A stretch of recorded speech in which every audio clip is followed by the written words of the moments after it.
What's going on there, YouTube, and welcome back to another comic book video. Okay, guys, so we are going to do a full story video. A full story video is when I sit down, take a bunch of videos, and combine them together into one big video. Now, with that being said, today's full story video is going to be about the Squadron Supreme when Nick Fury took over the team. Yes, you heard that right. See, in the Supreme Power universe, of course, you have Marvel give us another version of the Squadron Supreme, and they had told a bunch of different stories about those characters. But then we had a crossover known as Ultimate Power, where you had the heroes from the Ultimate Marvel universe and the heroes of the Squadron Supreme from the Supreme Power universe cross over in one heck of a big battle. But at the end of the Ultimate Power storyline, Nick Fury got stuck in the Supreme Power universe, which of course led him to be the one chosen to lead a new era of the Squadron Supreme in the Supreme Power universe. And so this full story is going to talk about his rise and downfall in that universe. And so I do hope you enjoy today's comic book video.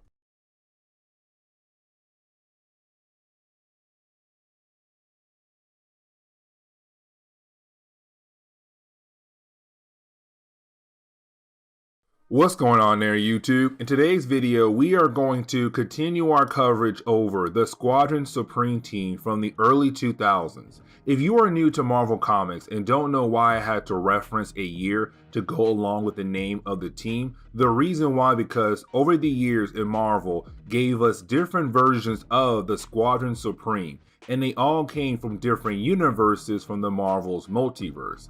And so when it came to the 2000 version of the team, this was Marvel trying to spend more time with these characters and give us an origin for the team, but also hope to build a fan base as well. Now remember that the Squadron Supreme are technically characters who represent characters from DC Comics. It was a way for Marvel to have the Justice League without actually having the Justice League in their books. So they made a bunch of characters to represent those characters in their books. Hyperion is Superman, Nighthawk is Batman, Blur is Flash, and Zarda is Wonder Woman. Now, in our coverage, we reached the point that comes after Ultimate Power. Ultimate Power was a crossover between the Squadron Supreme and the Ultimate Marvel universe. We are not going to spend much time talking about that story, but thanks to that crossover, Ultimate Nick Fury got stuck in the Supreme universe, and Zarda, who was technically Wonder Woman, went to the Ultimate Marvel universe. They switched spots, and that's all you really know when it comes to Ultimate Power.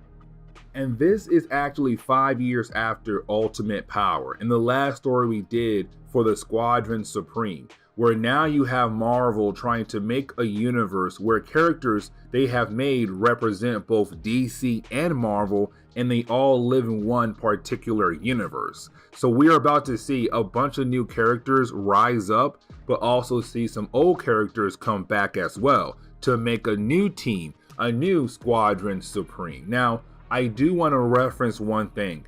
Also, most of the heroes from the old team have disappeared, and so only a few characters are left behind. Now, when I say disappeared, I really mean they just disappeared. No one knows where Hyperion, Dr. Spectrum, and some of the other characters from the old team had went to.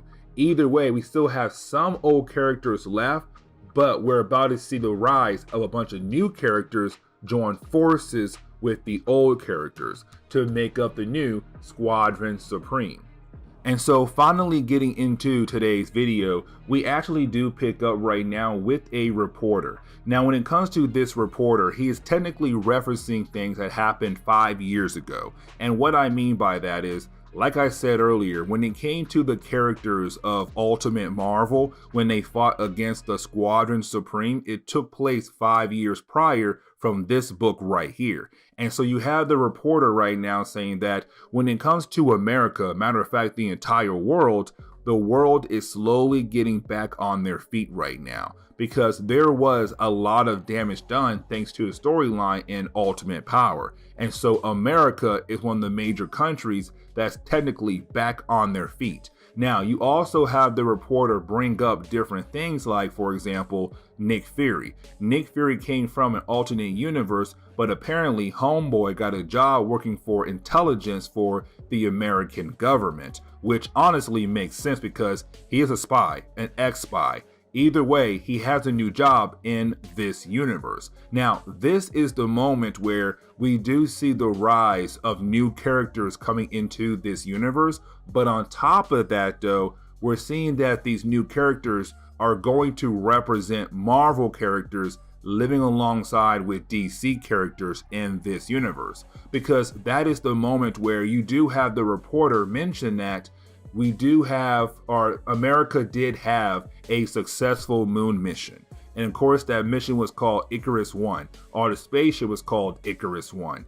Either way, 4 astronauts went to the moon, they found something, they came back to Earth, but ever since they came back to Earth, they had technically been quarantined, and no one has seen or heard from them ever since they came back to Earth.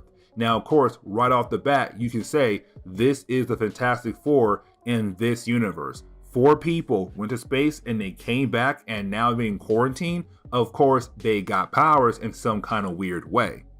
But that is the moment where we actually do jump over to Nebraska. Now, when we jump over to Nebraska, we actually do pick up with a young blonde girl who is about to be sexually assaulted by a group of boys. Now, one of those boys is actually her boyfriend, which is really messed up. Either way, that is the moment she is saved by another lady, except this lady looks more like a spider creature in a way, because she does use her spider powers to stop these boys from actually assaulting this young girl. Now, you can tell right off the bat that this character is supposed to represent the Spider-Woman of this universe. 1, because of her powers, and 2, because of her color scheme. Is red and gold, just like Spider-Woman over in the main Marvel universe. Either way, she does come in and saves the girl from these boys, and then she leaves.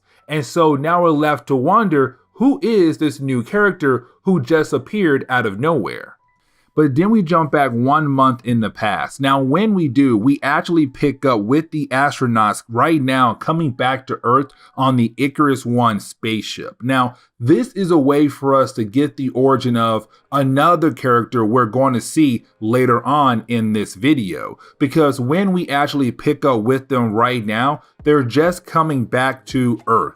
And when they do, they have no idea that whatever they found on the moon and they brought back to the Earth apparently affected them in some kind of way. Some kind of virus got attached to their bodies. And because you had different people technically going there to see them, it began to give the virus the ability to travel thanks through human contact. And so it traveled across the country, and it went to an unknown spot, an unknown grave for an unknown soldier that apparently died in a past war. And this is going to lead into the origin of another character coming up in this universe. But now we pick up with Nick Fury and also Emil Burbank. Now remember, Emil Burbank was on the old Squadron Supreme team. And when it comes to Emil, he is technically the smartest person in the entire world. Because when it came to Hyperion and his spaceship that brought this airborne virus, when the airborne virus gave other people actual active abilities like flying or super speed, when it came to Emil, it just made him very smart. Now, Emil was the person who actually made the Icarus 1 spaceship. Of course, the same one that just came back from space. But apparently, right after Icarus 1 came back and our astronauts are quarantined, well, Emil and Nick Fury, they have not heard anything else at all. And that right there is the problem. They're being kept out of the loop about any updates on the astronauts or the Icarus 1 spaceship.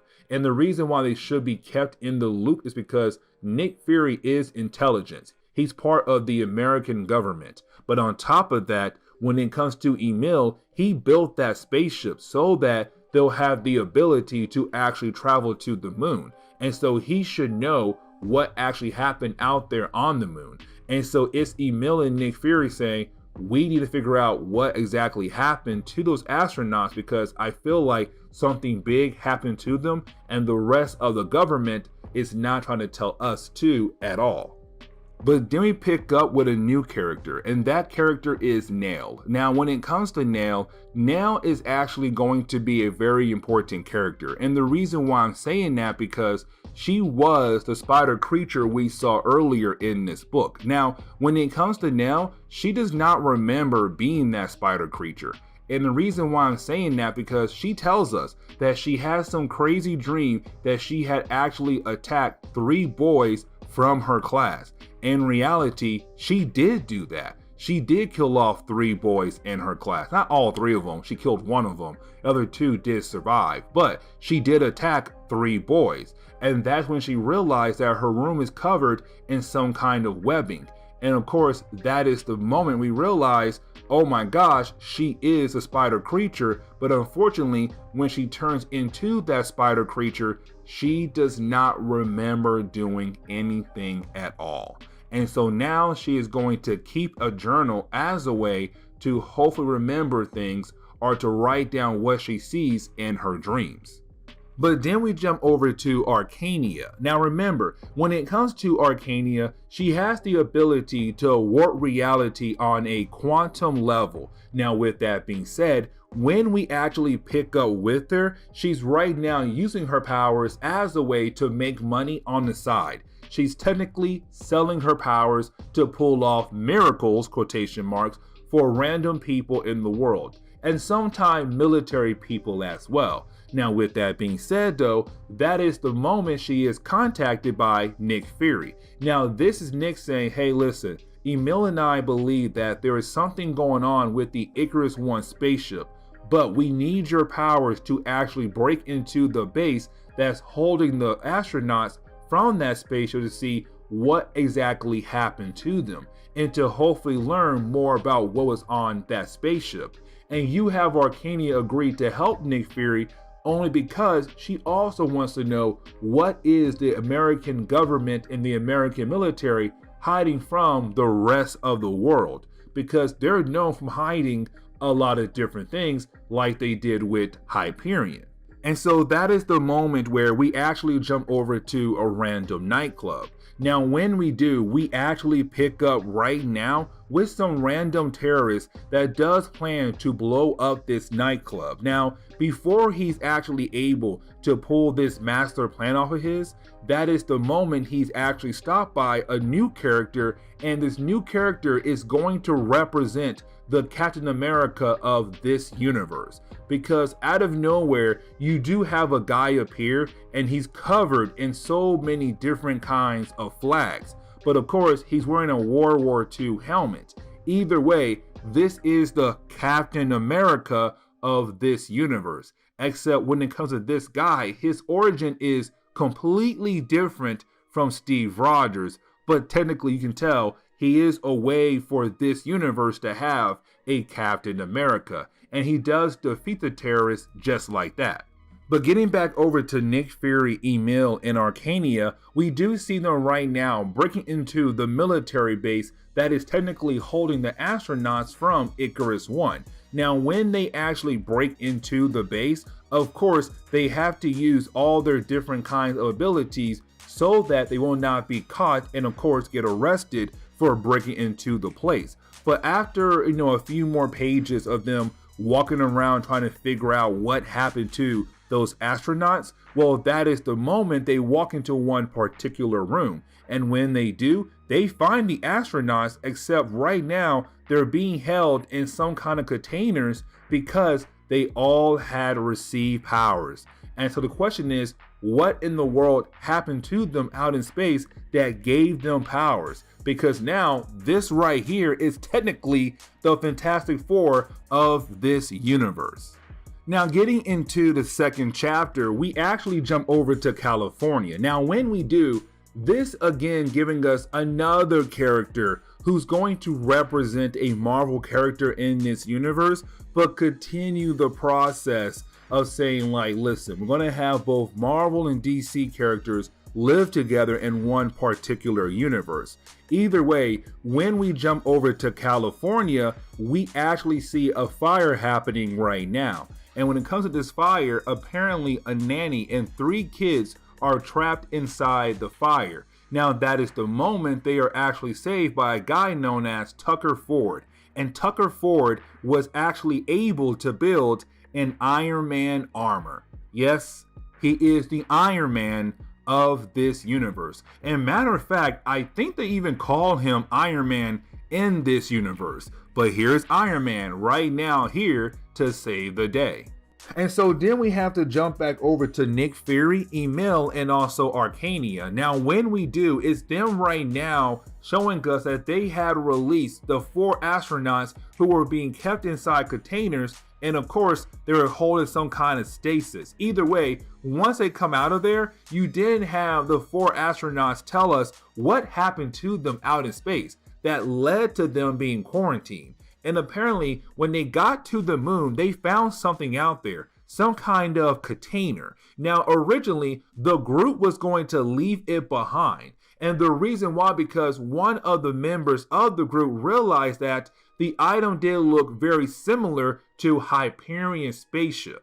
And so they said, no, leave it here and let's go back to Earth. Now, another member in the group said, no, I am going to call up the higher ups and tell them what we found. And of course, as soon as he did that, they were directed to bring that item back to Earth, which of course they did. Now, without them realizing that, they were actually infected by some kind of spores. Either way, a few days into them being quarantined, their powers began to manifest. Now, with that being said though, right after their powers began to manifest, you then had the American military look at them and say, oh, you got powers. That is great. We are going to make you into weapons. And so they put drugs into their food, and of course to knock them out. And then they threw the 4 astronauts into containers to keep them asleep until they were able to figure out what their powers exactly do, but also get people to control them, handlers. Either way though, they were going to use these 4 astronauts as a way to be weapons for the American military. But then we jump over to Washington, D.C. Now, when we do, we actually pick up with Old Soldier. That is his code name. He is the Captain America of this universe. Now, either way, though, when he walks in, or actually he breaks into the Pentagon, you have everybody looking at him like, who in the world is this guy right here? And on top of that, what do we do with him? Because we have no idea who he is, what he can do, and why in the world he's here right now. But either way, it's Old Soldier saying, I need help technically. Like, he needs help because he has no idea who he is. Now we do jump back over to Neil for really just 1 page. And honestly, it's to show us that Neil is not like the other characters in this book so far, where there's some kind of hero in some kind of way. The Iron Man, the Old Soldier, the 4 astronauts, Arcania, Nick Fury, and Emil. They're all heroes. Because when we see Neil right now, we see that she's actually using her powers as a way to capture classmates who are actually mean to her. And so it shows that she does use her powers for her own personal gain. Either way, it could mean that she could be a bad guy down the road. But for right now, we have no idea yet. Now that is the moment where we actually pick up with the astronauts once again. Now when we do, it's a way for us to actually learn more about their ability. So we start off with John. John can technically make himself intangible. We pick up with Peter, and Peter can technically cast energy. When it comes to Ted, he's able to, well, actually he turned himself into a tree-like creature. And then we see when it comes to Catherine, the wife to John, she has the ability to be at 2 places at once. Now with that ability right there, we come to find out that she's going to use her ability as a way to continue her affair with Ted, the tree-like creature, because she's married to John, the guy who has the ability to turn himself intangible. Either way, she's cheating on him with Ted, the tree-like dude. Now, you have Fury actually tell them that Their master plan is to stay here in this place right now until Fury is able to get a bunch of reporters here to show what the American military has been doing with the astronauts, because the entire world wanted to know what happened to them because they disappeared for an entire month. And so it's Fury saying, I'm going to bring in a bunch of reporters to show off what they did to you guys as a way to say we cannot trust the American military or the American government. Now, that is the moment you have Arcania freak out, because Arcania used her powers to keep the soldiers at bay, but because she used her powers for a very long time, her powers are beginning to wane out. And so that's the moment you actually do have the 4 astronauts just decide they want to leave. They don't want to stay here at all anymore. And so they blow a hole in the wall and they all leave. But when they do that, thanks to them, Arcania freaked out and lost control of her powers. And with that happening, all the soldiers that were under her control are no longer under her control, and they all run into the room to technically capture Nick Fury, Emil, and also Arcania as well. Now, when we jump into the 3rd chapter, we actually do pick up with Nick Fury right now being questioned by Captain Brown of the FBI.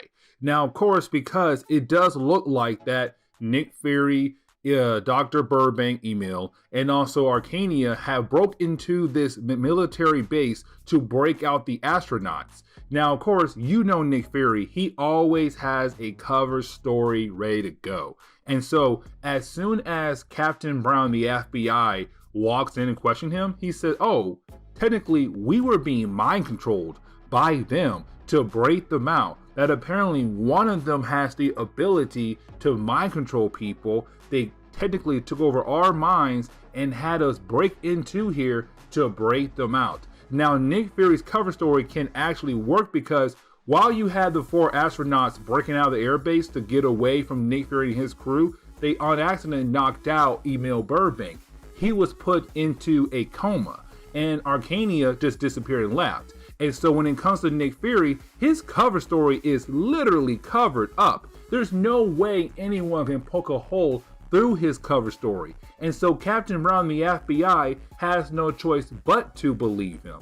But either way, now her next job is to hopefully find the 4 astronauts and bring them back over here. But getting over to the 4 astronauts, that is where we begin to learn a tad bit more about these characters. And what I mean by that is, when it comes to these characters, they're not like the Fantastic Four. Because when it came to the Fantastic Four, they were like a family. Now yes, they did fight, but they fought like a family does sometimes, and occasionally they would make up. But when it comes to these 4 guys right here, they are technically not like a family at all. And the most part, most of the characters in this group, they want to get rid of their powers. They hate the idea of their powers. Now, one of them enjoys the idea of having powers, but the rest of them does not.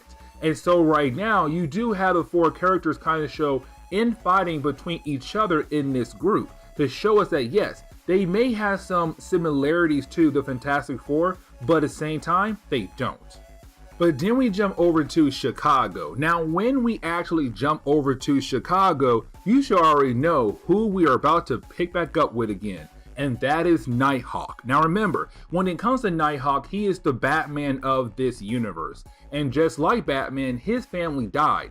The only big difference is though, when his parents were killed off, they were killed off because they were black. They were killed off by a racist person. And so when it comes to Nighthawk, he's really big on only protecting the black community in Chicago. Either way, when we actually pick on him right now, he is attacking some more bad guys in his city, or who he claims to be bad guys in his city. Either way, he is then confronted by Blur, and of course, Blur is Flash of this universe. Either way, you have Blur coming to Nighthawk about the idea that more and more heroes are popping up, except these heroes only began to pop up after the Icarus One spaceship came back to Earth. And so right now it's Blur saying this is very similar to what happened to the Squadron Supreme. Because remember, when Hyperion came to Earth on his spaceship released some kind of airborne virus. And that airborne virus gave people abilities left and right. And so what if Icarus 1, whatever they brought back from the moon, is the reason why we have new characters popping up left and right across the world at the moment? And so then we pick up with Tucker Ford. Now, when we exactly pick up with Tucker Ford, the Iron Man of this universe, he's right now meeting up with Nick Fury. Now, when he does meet up with Nick Fury, it's him saying, I want to give you my services. I want to exactly help you guys out there to fight against other power beings that could be out there in the world. Now, remember guys, Tucker Ford is the Iron Man of this universe, but here's the catch. Because he's saying right now that he feels like he has some connection to Icarus 1, the spaceship. Because he said originally he was working on this suit as a way to help humans out to fight against Hyperion and Zarda, because he was so scared of a future where they could wipe out the human race completely just like that. And that is why he made this Iron Man suit. But he said he had a hard time actually completing it, but until Icarus 1 came back from space.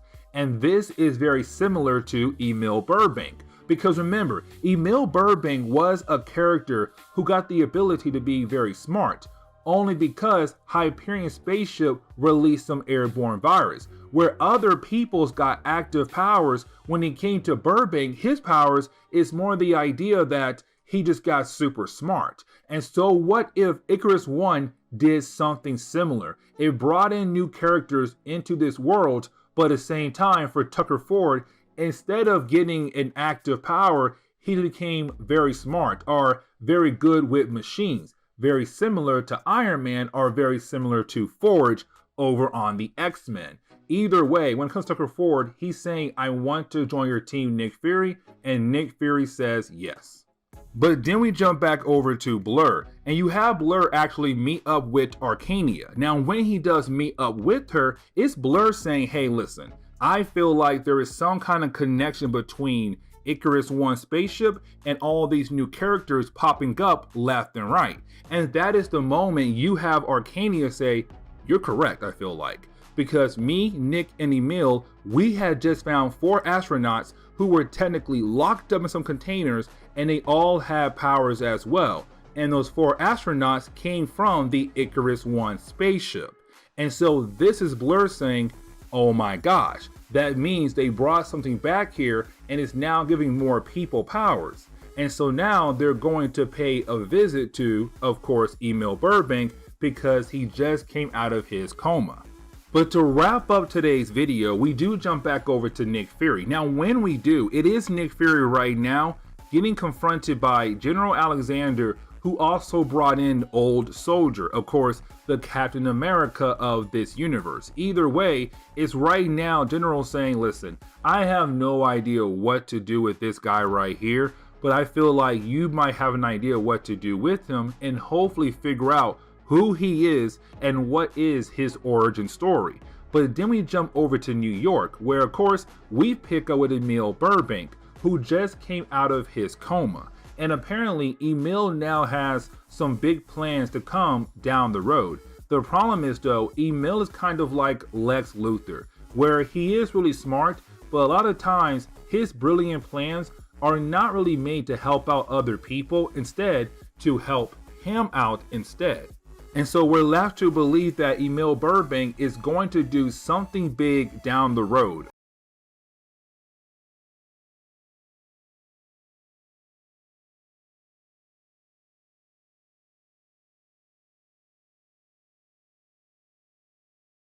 So getting into today's storyline, we actually do pick up right now with Tucker Ford. Now, Tucker Ford is actually the Iron Man of this universe. By the way, his actual code name is Bio General, which honestly is a horrible name for someone like him. Either way, when it comes to Tucker Ford, he was assigned by Nick Fury to find the 4 astronauts who are on the run right now. Of course, the 4 who are technically representing the Fantastic Four in this universe. Now, either way, he was sent to a desert area to hopefully find them. The problem is, though, he does not find them. He finds 2 new beings who are right now fighting against one another, One is called Mangog, and the other one is called the Wolf Ruler of the Winds. Yes, that is their names. We're going to move on. Now, when it comes to Tucker Ford, right now, he is actually trying to fight against them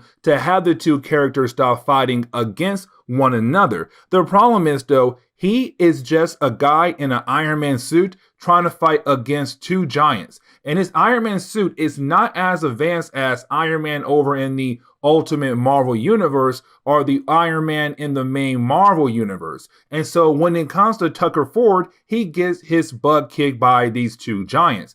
And they just continue to fight one another. And that is the moment you have Nick Fury say, bring your butt back over here to base right now, because honestly, there's no way you can handle those characters. Now, as soon as Nick says that, back in his office right now, he has a meeting with Old Soldier. Now remember, when it comes to Old Soldier, he's actually the Captain America of this universe. It's just that when it comes to Old Soldier, we have no idea what his actual origin is. Because honestly, he just popped up one day. The only thing we do know about him is that he apparently fought in every single war in the past leading up to this moment right now. So World War I, World War II, Vietnam War, heck, probably the Korean War as well. Either way, this man has fought in so many different wars, but no one knows what is his actual true origin. And so that is the moment you have Nick realize it's probably best to bring in Arcania, because maybe she'll be able to actually dive into his mind, but to also dive into his origin to figure out what in the world is this man and where did he come from.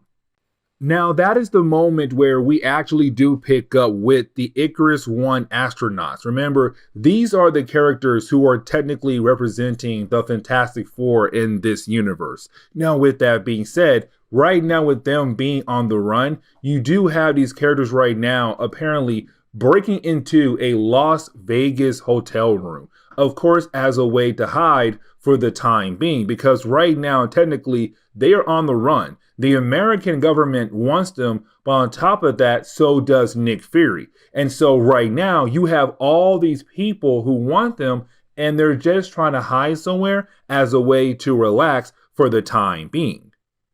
Now, that is the moment where we actually do jump over to Arcania, Nick Fury, but also Old Soldier. I forgot his name for a brief second right there. Now, this is the moment where you actually have our heroes trying to figure out the origin of Old Soldier. Now, you do have Arcania use her powers, her quantum powers, as a way to kind of dive into the mind of Old Soldier. Now, when she does that, she's just trying to figure out what is his actual origin story. Now, when she does that, she comes to find out this man has died in almost every single war that America was involved in. The problem is, though, they have no idea how in the world this man was able to come back to life. Now, that is the moment where you do have Emil Burbank walk in. Now, when Emil Burbank walks in, he says right off the bat that he knows the origin of Old Soldier. Now, remember,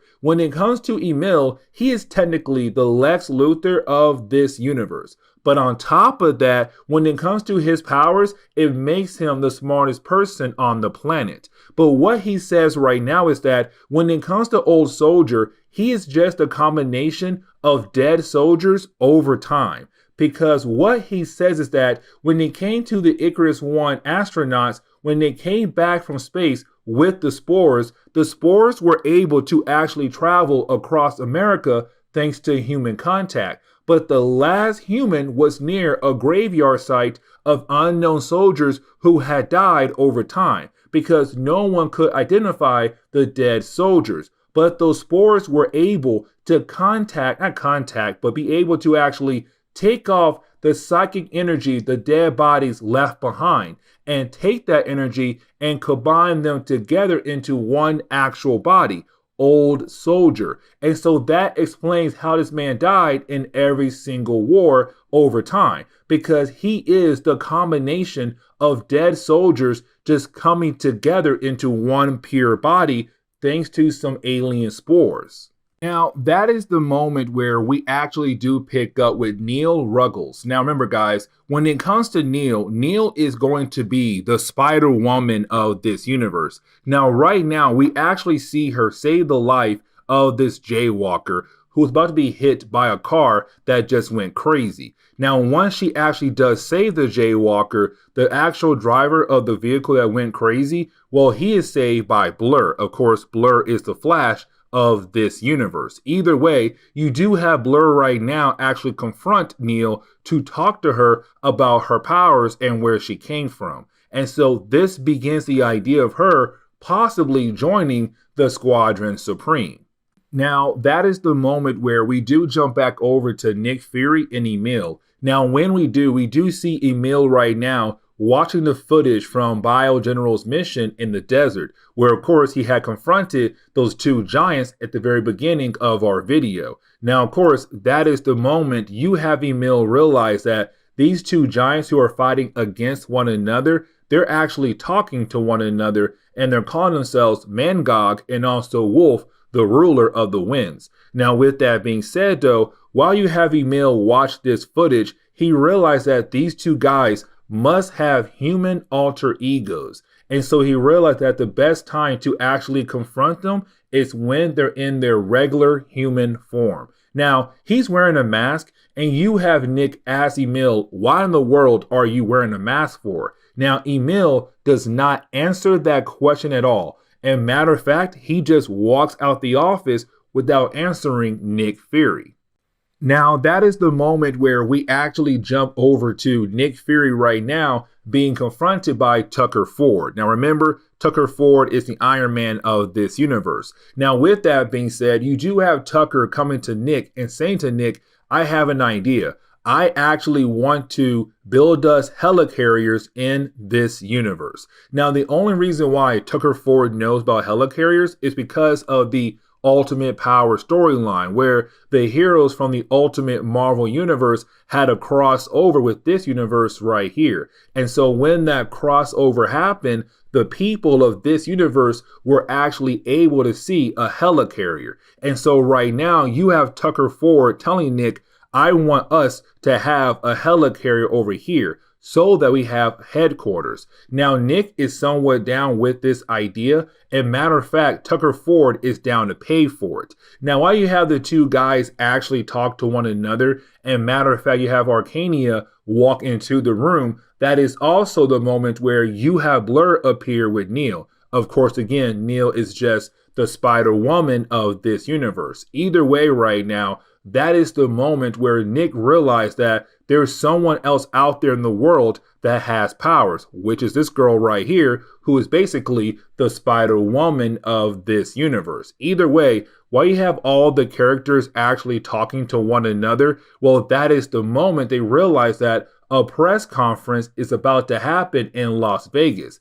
And of course, it is the Icarus One astronauts, the ones who are on the run, the ones that Nick is trying to capture, but so is the American government. And it seems like they are about to tell the entire world what the American government did to them. Because remember, they were technically locked away as soon as they came back from space.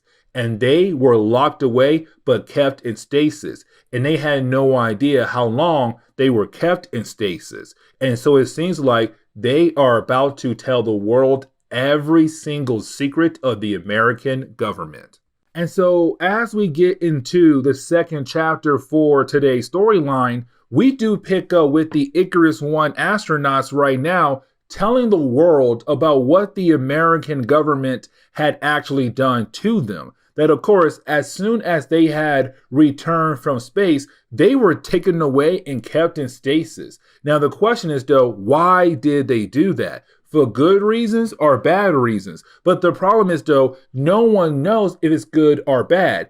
The only thing they do know is that the American government, the American military, they're hiding something. They're hiding some kind of plans. And right now you have a world full of people just rising up with powers left and right. But instead of telling the public about that, they want to keep everything hush hush. And the question is right now, why? Now remember, guys, so far in this universe, the American government or the military has not really been hated by the public at all yet. Instead, the military in the government, they're technically looked at as heroes because as soon as these characters start popping up left and right with powers and everything, the government and the military stepped in and said, we are going to control the people who are power beings. But now you have these astronauts coming out saying, no, the government could actually be bad. Because instead of telling you guys that right now there are a wave of new heroes rising up, they want to keep everything hush hush. And the question is right now, why? And so you have Nick very excited about this because he wanted the world to know about the idea that there are people out there right now with powers. But of course, he was told, you better not go public. But now he doesn't even have to go public because the Icarus One astronauts did it for him. Now we do get back over to Nick Fury's crew, and when we do, we actually see Nell try to get away from Nick Fury's group. Because remember, she was actually brought here by force by Blur, and so to her, this is the perfect time to actually try to escape.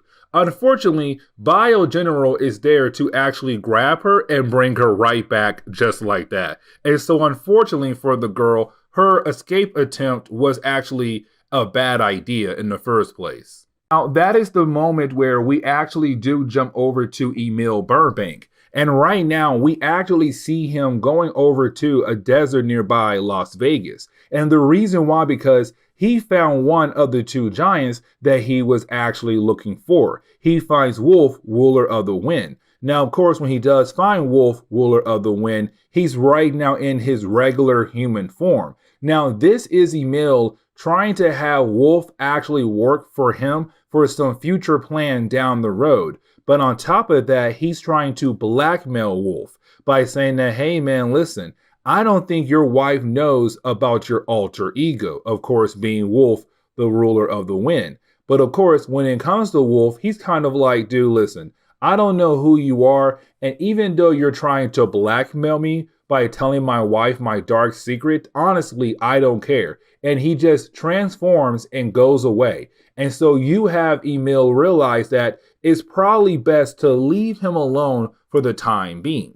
Now, that is the moment where we do jump back over to the Icarus One astronauts who are right now doing that press conference. Now, while they're doing the press conference, you do have Department of Homeland Security arrive to actually try to capture the astronauts. Now, here comes the big problem though, because these astronauts, they have powers now. And so they are actually able to fight back against these guys who are trying to arrest them. And so it does lead into a small battle, but they're able to actually get away from these guys. And of course, this is a failure for Homeland Security. So now they have to think of a new game plan to bring them in.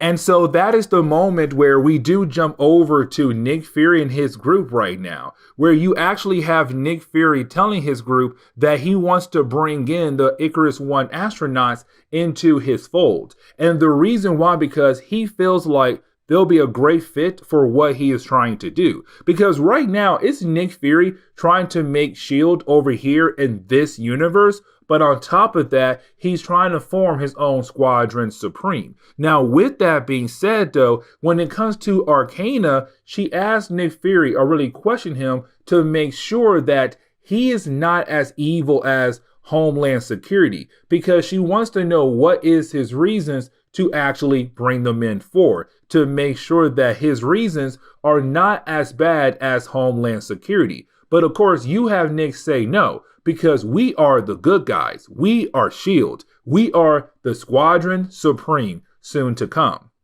Now, that is the moment where we actually jump over to Emil Burbank. And when we do, we see him right now at Las Vegas University. And the reason why, because right now he is actually meeting up with the other giant known as Brian Callahan. Now, this is Emil telling us, the readers, that he feels like Brian Callahan is somewhat easier to convince than the other giant. And so right now it's him saying, hey, Brian, listen, I need your help for a special project of mine. Are you down? And of course, it seems like Emil is about to have a new friend that could cause some problems down the road for Nick Fury and the Squadron Supreme. But then we jump back over to the 4 astronauts from Icarus 1. Of course, that is the moment they are found by Nick Fury's group. Now, at first, this is Nick Fury really trying to bring them in. But of course, when it comes to the Icarus 1 astronauts, they're not really down into actually talking to Nick Fury at first. And so it does lead into a big battle between the two sides. Now, while this battle is actually happening, we can say right off this bat right now that both sides are technically equal. No one has the advantage over the other, except that is the moment where you do have Blur step in. And when you have Blur step in, you have Blur being able to actually help Nick Fury's group defeat the Icarus 1 astronauts. Now, once that is done right there, that is the moment where you have Nick say, listen, I can make you guys part of my organization, SHIELD. I can make you guys agents of SHIELD. Now, when it comes to one of the astronauts, Kathy, she's kind of down with the idea of actually joining Nick Fury. And matter of fact, she does tell the rest of her group that possibly this is a good idea to join Nick Fury's side. Now, that is the moment where we do get this quick jump back over to Emil. And when we do, we see him right now with Callahan at this bar. And of course, this is the moment where we kind of find out that Emil was able to actually convince Callahan to join him in his some kind of experiment. Now, we have no idea what this experiment actually is, but we're going to find out very soon down the road. Now, that is the moment where we actually do pick up with Edith Fehrenberg. Now, remember, when it comes to Edith, she's actually inertia in this series, in this universe.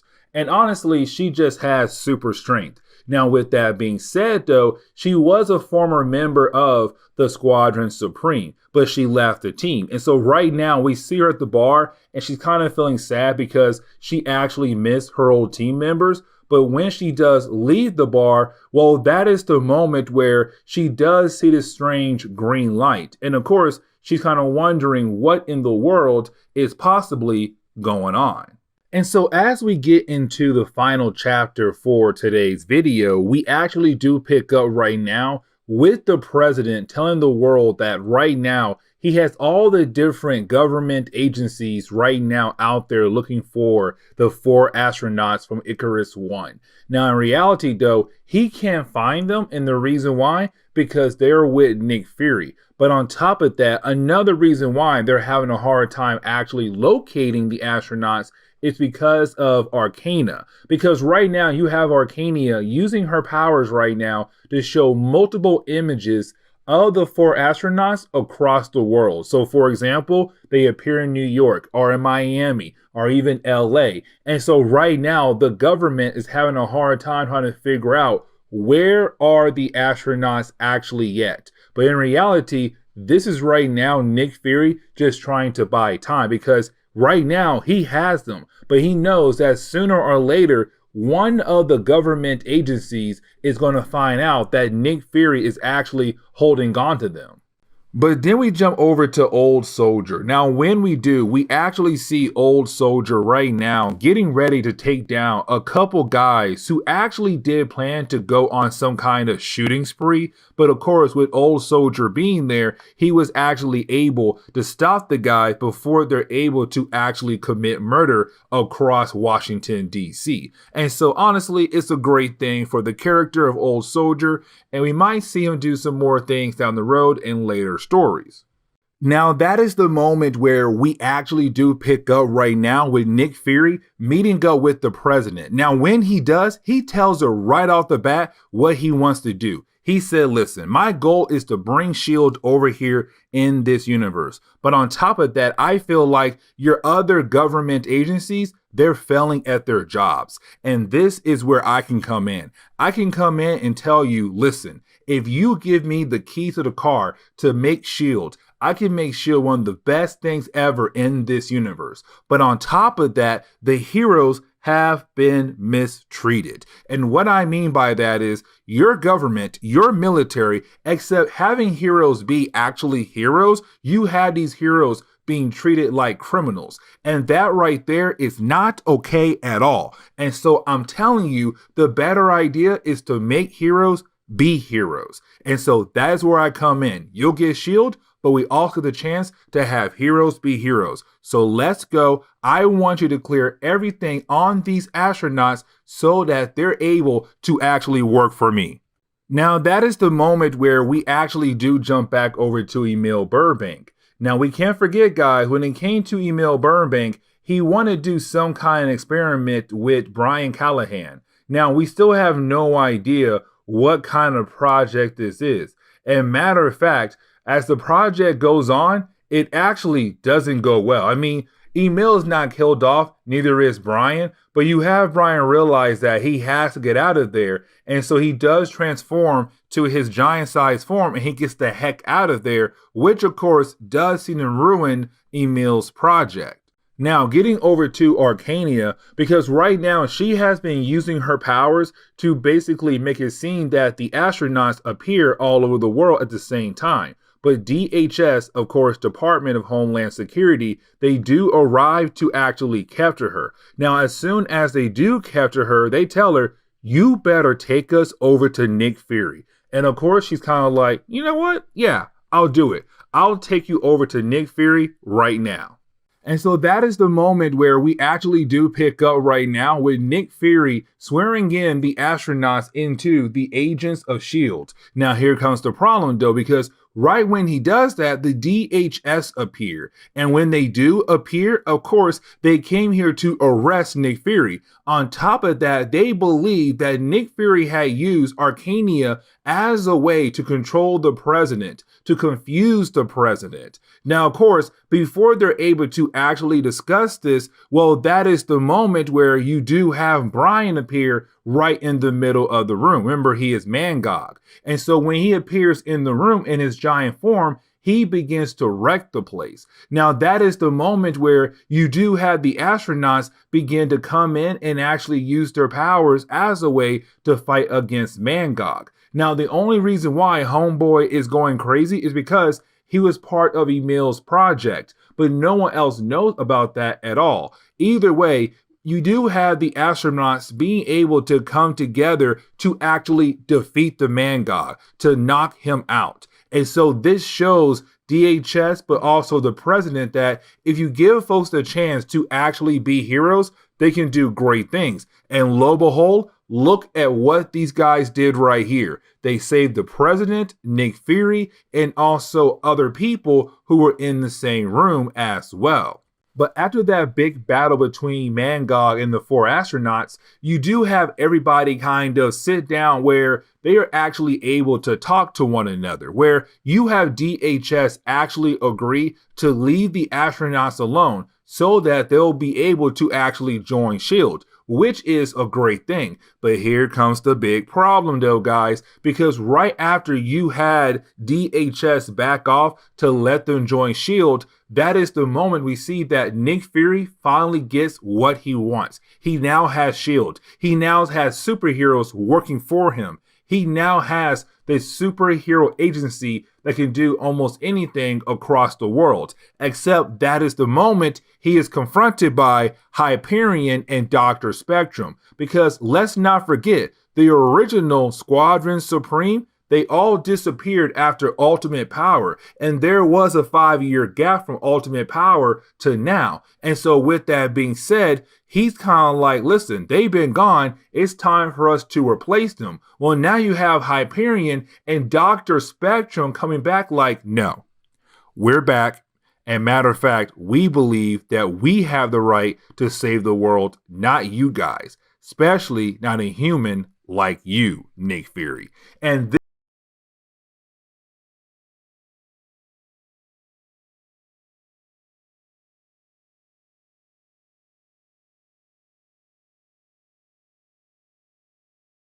as we jump into today's storyline, we have to remember that there is a huge connection between Hyperion, but also Dr. Spectrum. And what I mean by that is, when it comes to Dr. Spectrum, we have to remember that when it comes to his powers, it all comes from a crystal, but it is the same crystal that was basically the power source to Hyperion's spaceship that had brought him here to Earth. Now, with that being said, the reason why these two characters were gone for 5 years is because they were trying to figure out the origin of Hyperion. Because we have to remember, we have no idea where he came from. The only thing we know is that he is basically the Superman of this universe, and that is it. But we have no idea where he came from, and so that is why they left. And they tell Nick Fury and other characters in the room right now that they did find a particular planet. Now, when they found this planet, the problem is though, it was dead. It was completely dead. There was no life left on that planet at all. But of course, for Hyperion and also Dr. Spectrum, they believe that this could be the actual planet where Hyperion came from. And the only thing they found was a part of some kind of building or a part of some kind of machine. Either way, when Dr. Spectrum used the crystal as a way to access this piece of a building, it began to show some kind of city. And of course, telling us that there was life once on this planet, and it could be the people of Hyperion. But the problem is though, that's the only thing they got from this piece of a building, just images of the old life of this planet. And the question is right now, what happened to the people, or the possibility that this could be the people of Hyperion, but what happened to them? And so with that being said, with them getting no answers, they came back to Earth. And so that is the moment where you have Nick Fury and Arcania very surprised about the adventure that Hyperion and Dr. Spectrum had. But the big question is right now, okay, what's next for you though? Like, what's next for you guys? Because y'all been gone for 5 years, and you have Hyperion say, well, my idea right now is to do what I always wanted to do when I was on Earth for 25 years, which is that make the Earth better. I want to work alongside with the human race and basically make the Earth better. Now, this is very shocking because when it comes to Arcania, she still believes that when it comes to Hyperion, he's gonna try to take over the Earth. And the reason why she is thinking that is because we have to jump back to the miniseries that was called Supreme Power Hyperion, where we saw a possible future where Hyperion was trying to take over the world, and you had heroes fighting against heroes. But the heroes that was working alongside with Hyperion, they were the ones who were actually winning. And so right now, she's afraid that the only reason why he came back is to basically take over the Earth. But at the same time though, she has no proof that's what he wants to exactly do. Now, that is the moment where you do have the story remind us that when it came to the Supreme Power Universe, or the Squadron Supreme, the whole idea of these characters were to be a way to represent DC characters, but over in Marvel Comics. So for example, Hyperion is Superman, Nighthawk is Batman, Blur is Flash, and the list goes on and on and on. And every single character was a way for Marvel to say, that character right there represents that DC character in our own book. Now, with that being said, when it came to the Supreme Power Universe, after Ultimate Power, we did see a wave of new heroes rise up. And these new heroes are basically a new way for Marvel to say, now we have characters that represent both DC and Marvel characters living in the same universe. Like right on your screen right now, you see a guy known as Bio General. And when it comes to Bio General, he is the Iron Man of this universe. And right now, he's making out with Nail. And Nail is actually the Spider-Woman of this universe. Now, with these two characters right now making out, it just tells us that these two characters are technically right now falling in love. Now, while they're making out, well, that is the moment his mom walks in. And of course, she's very upset with the idea that her son is making out with some girl who looks like a spider freak. And so we did pick up with Hyperion right now going to the White House. And the reason why, because he's meeting up with the president to apologize to her. Now, the reason why he's apologizing, because we have to remember, even though Hyperion was a hero, he was technically a hero only for America. And before he became a real hero in my own eyes, he was more of a military weapon to be used to attack other countries around the world.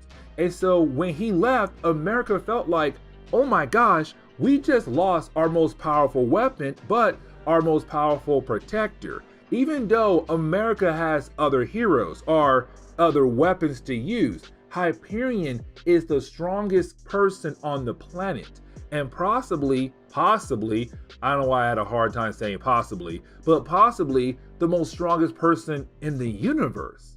And so right now it's kind of like, okay, you left us and we were somewhat left defenseless.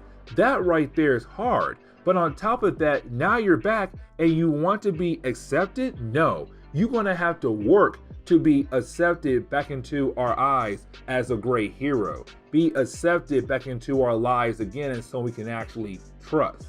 And so you have Hyperion say, I'll do that. Now, as he leaves, that is the moment where he is actually confronted by the director of the CIA. Now, this is going to be very huge and lead into a huge problem for this storyline.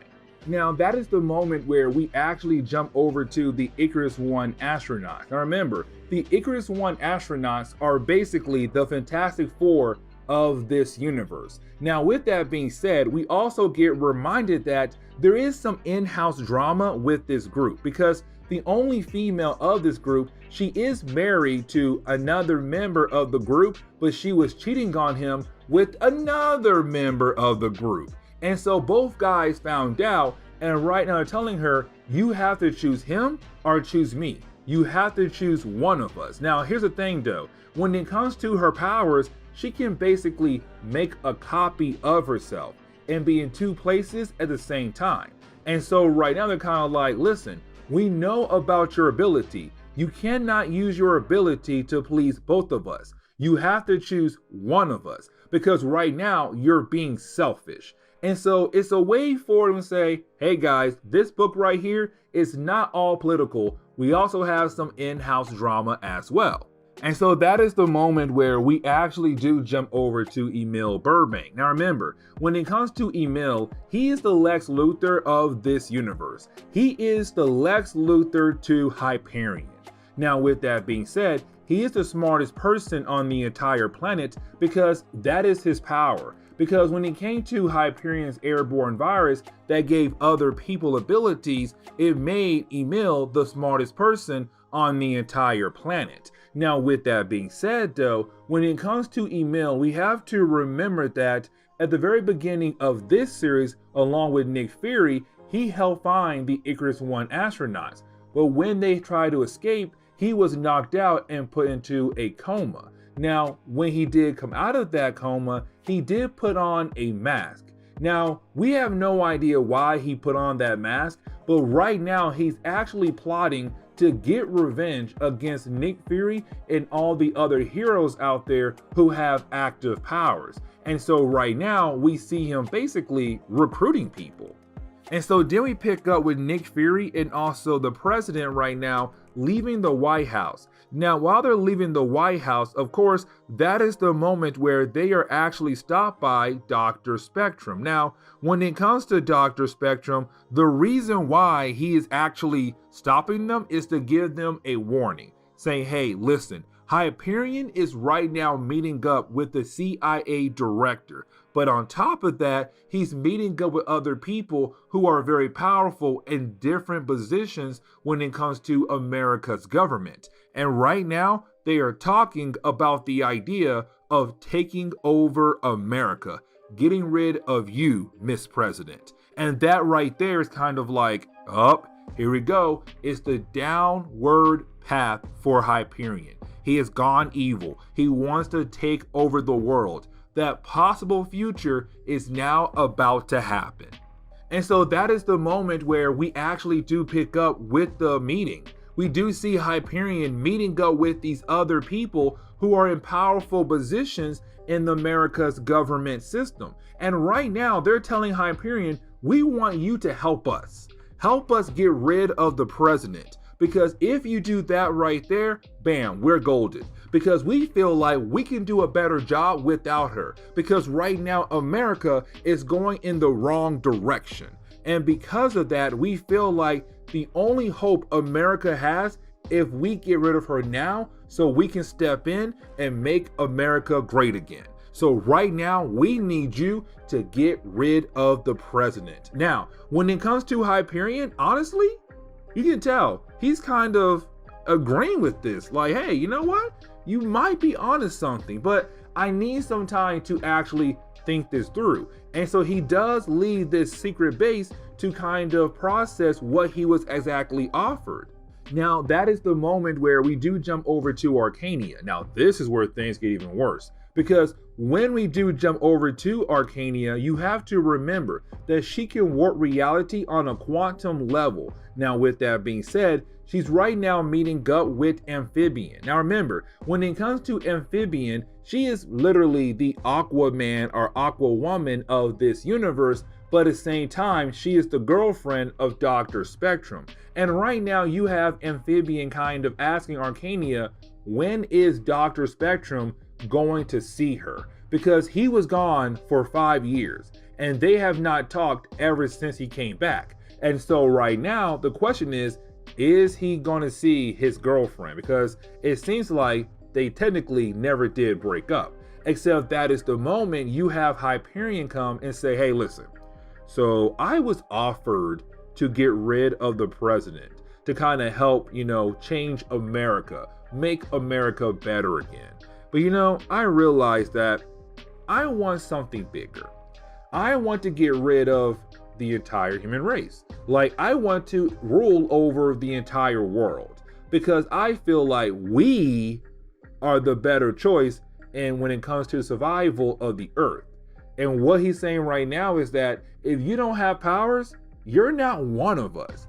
And even though you're a human who got your powers by his virus or some kind of other virus that came from the Icarus One spaceship, you are technically one of his people. Because regular humans suck, but power people, nah, they're great. And so it's Hyperion saying, it's time to take over the entire Earth. And so as we jump into the second chapter, of course, that is the moment where you have Arcania kind of confused on what she exactly heard from Hyperion's mouth. Because she's kind of like, wait a second, did you just say you want to take over the Earth?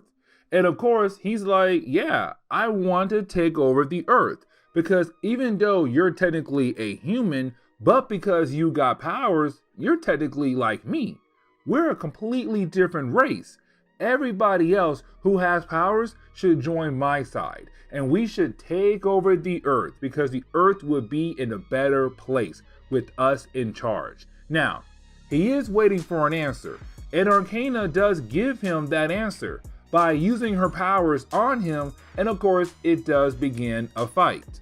But then we jump over to Dr. Spectrum. Now, when we do jump over to Dr. Spectrum, we do see him right now with Nick Fury and also the president. And right now, they're on their way over to where Hyperion is at. Except the problem is though, that is the moment where you have Dr. Spectrum get contacted by Kingsley, aka Amphibian, because she does have the ability to contact Dr. Spectrum with her mind. Either way though, she's telling him right now, you might want to get over here because right now Arcania is fighting against Hyperion and it's about to go down. And so he does leave Nick Fury and the president behind. The problem is though, he was the one who was piloting the plane. And so with them gone, it's kind of like, okay, the plane is about to crash. And so you have Nick Fury tell the president, hey, prepare yourself. We're about to hit the ground very, very hard. But then we jump over to the battle between Hyperion and also Arcania. Now, when we do, it's right now really more of Arcania realizing that she messed up because Hyperion is really powerful. He's not someone who can be stopped so easily. especially by someone who has quantum reality warping ability. Like, he's able to bounce back just like that. Now, she's hoping that Amphibian is going to help her out with this battle. The problem is, though, right when it seems like Amphibian is about to help out, you have Dr. Spectrum step in. And when he does step in, he kisses Amphibian. Because we have to remember, they're boyfriend and girlfriend, but they have not seen each other for 5 years. And so as soon as she sees her man and they kiss, Amphibian is no longer down to helping Arcania fight against Hyperion. Now that is the moment where we do jump over to Emil Burbank. Now when we do, we see him right now actually talking to 4 new people that he had hired. Because remember, Emil is right now plotting something. Now, we have no idea what he is plotting to do, but apparently it is something big down the road. And right now, his target is the other power beings in the world, even though he does have some power beings in the room with him right now. Either way, he's saying right now he wants to get revenge against the other power beings. Now, the people that he had hired, they are actually planning on betraying him and killing him as well. And so right now, he has no idea that these guys are not really down to help him to fight against other heroes in the world. Now, that is the moment where we do jump over to one of those craziest dinners I have ever seen in a comic book. Not really, but it's still up there, because we do jump over to Bio General, the Iron Man of this universe, and also Neil, the Spider-Woman of this universe, who's right now having dinner with his mom. Because remember, she walked in on them making out, and she was freaking out. And the reason why, because she is a overprotective mother, but at the same time, when it comes to this relationship, yeah, it's not good. Because we come to find out, or I forgot, that Neil is actually 17 years old. And when it comes to Bio General, we have no idea his age, but we do know it's beyond 18. It's probably like 21 or higher. And so she's upset with the idea that her son is dating a high school student. And you're kind of like, yeah, you know what? She's onto something, bro. Either way, they do leave the dinner because that is the moment you have Nick say, hey, I need all hands on deck. We gotta fight against Hyperion now. But then we have to jump over to the Icarus 1 astronauts. Now, when we do, guys, this update for these characters are just annoying, because when we actually jump over to these characters, you do have them right now arguing about the girl, the 2 who technically were involved with her. And right now they want her to choose to be with one of them. But then she says, listen, I have the ability to clone myself, so why not clone myself to give you guys the ability to both have me? And for some reason, these 2 guys are like, yeah, you know what? She's right. We can technically share her, or you get her clone, I get the real one, or I get the real one, you get the clone. It's just hotmess.com. But that is our update for these characters. But then we jump back over to the characters who are right now trying to, or were trying to overthrow the president because they felt like she was ruining America. Either way, they're now freaking out because their game plan was not to have Hyperion over there saying, okay, you know what? I want to rule the world. They just wanted to get rid of the president by using him. But now Homeboy is on a power trip right now. Either way, he does come back to their base. And he said, listen, I don't need you guys anymore. And matter of fact, my goal is to rule the world. And on top of that, I already found some other power beings who are on my side to kind of make sure I'm the one in charge of the entire world. And that is the moment we kind of find out that he now has Shape, Inertia, and Nuke. 3 characters right now on his side. Right now, those 3 characters are technically really powerful. Definitely Shape and Nuke, especially Shape. But either way though, now you have sides being chosen. And right now it's Hyperion trying to build up his army of power beings to take over the world. But then we have to jump over to Chicago. Now, when we do jump over to Chicago, well, we pick up with Nighthawk. Now, remember, when it comes to Nighthawk, he is technically the Batman of this universe, but on top of that, he's more brutal than Batman. in the way of he will kill you actually if you're a bad guy. And matter of fact, we do see him right now killing someone who is going around doing some bad things towards children. Now, right after he's about to kill that person off, or actually, I think he does kill that person off, well, that is the moment he is confronted by Blur. Now, remember, guys, Blur is the Flash of this universe. And of course, it's Blur right now telling Nighthawk what Hyperion had told Blur about the idea that superpower beings should take over the Earth. Now, right now, you have Nighthawk trying his best to tell Blur, do not join his side. It's not our battle. It's not our fight. But unfortunately, you do have Blur say, you know what? I might join Hyperion's side when it comes to this war between humans and power beings. Now, that is the moment where we do jump over to some people who work for Nick Fury. So, Bio General, Nail, the Spider-Woman, and also Old Soldier, who is technically the Captain America of this universe. Either way, right now, they're guarding the body of Mangog. Now remember, Mangog was one of the two giants we saw at the end of our last video, but he was actually taken in by Emil Burbank for some kind of experiment. Now, he was able to escape Emil's container, but the thing was though, he began to attack the base of Nick Fury's superhero team. Now, luckily he was defeated, but he was quote unquote killed off. And so right now you have these heroes guarding his body.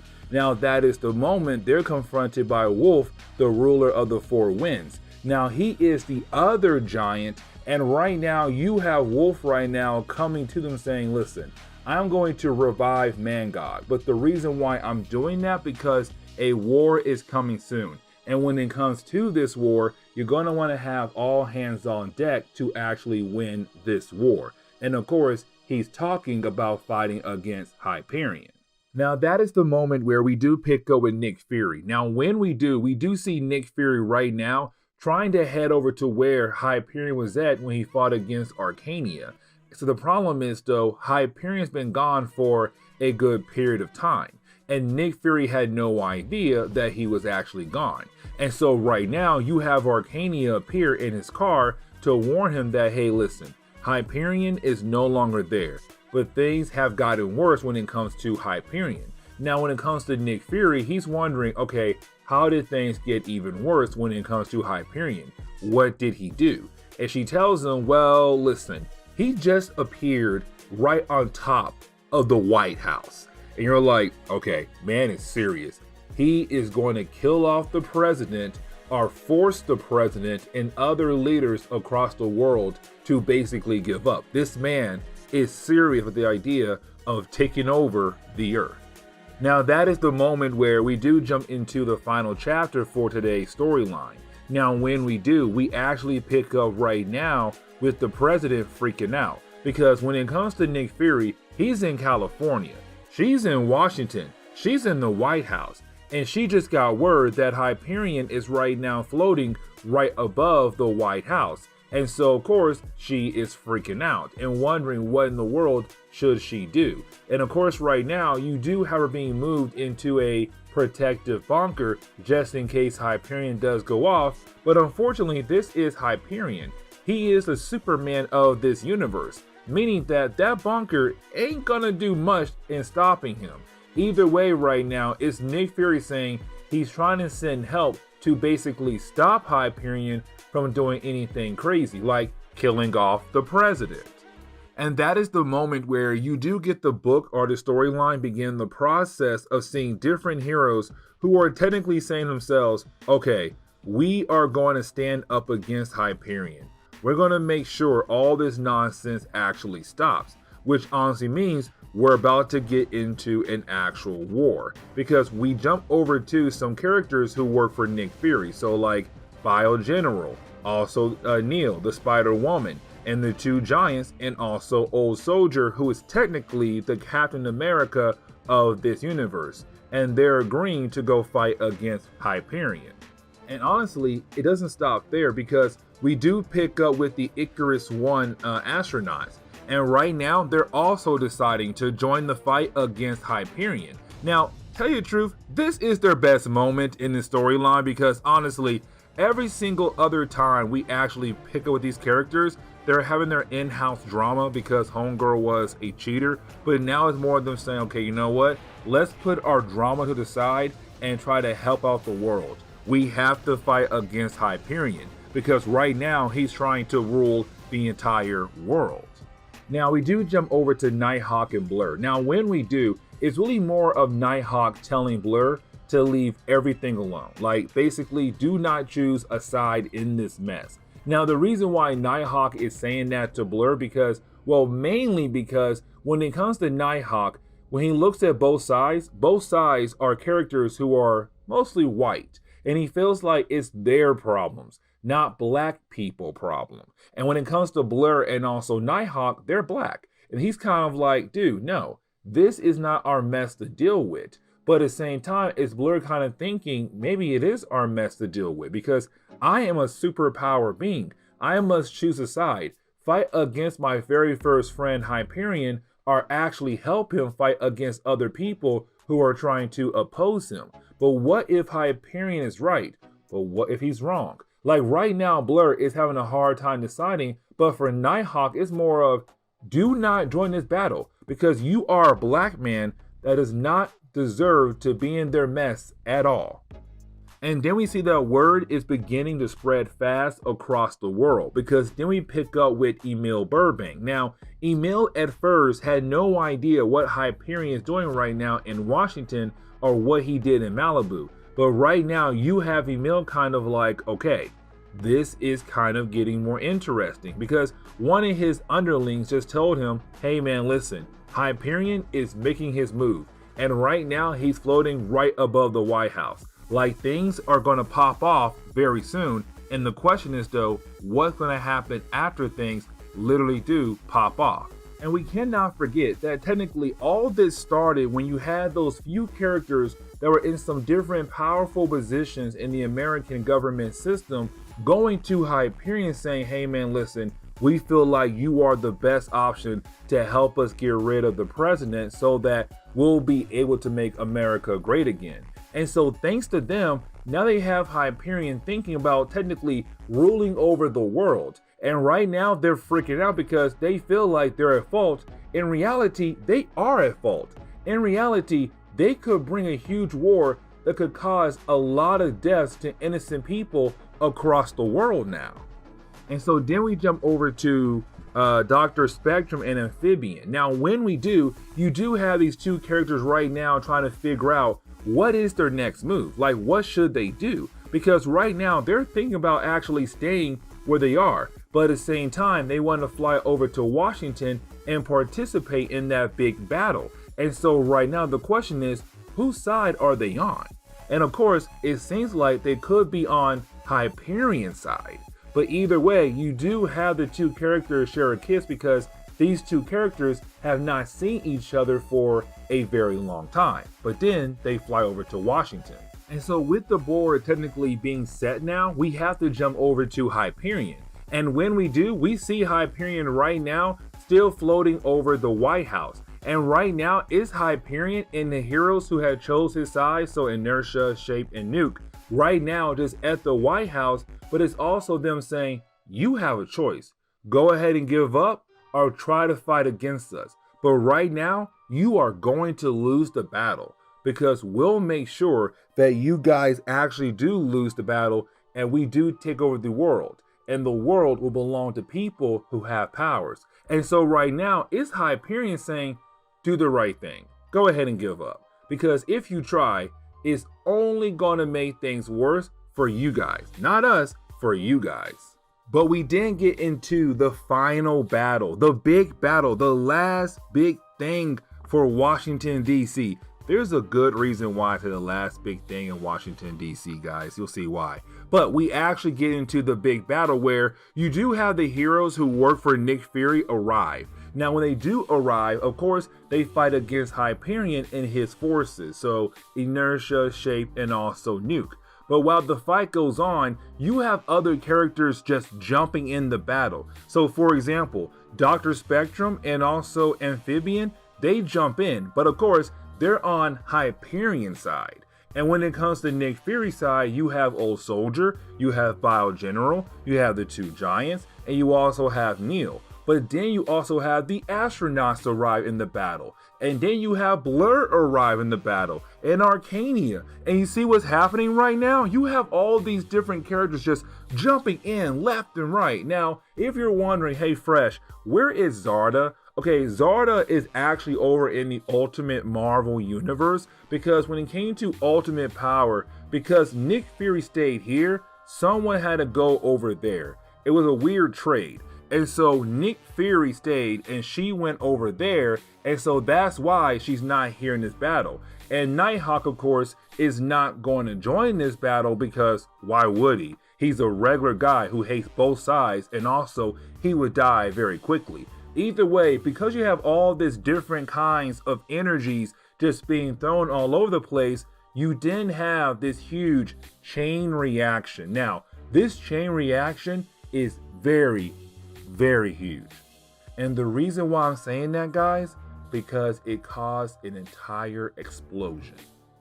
So big that Washington, D.C., not just the White House, Washington, D.C., has been wiped out, completely gone, just like that. And when you have Nick call in, you're like, hey, what happened? You have Bio General tell him, Nick, it's bad.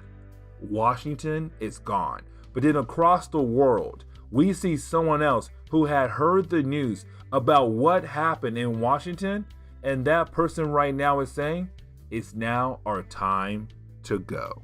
And you're kind of like, oh, we're not done yet. But this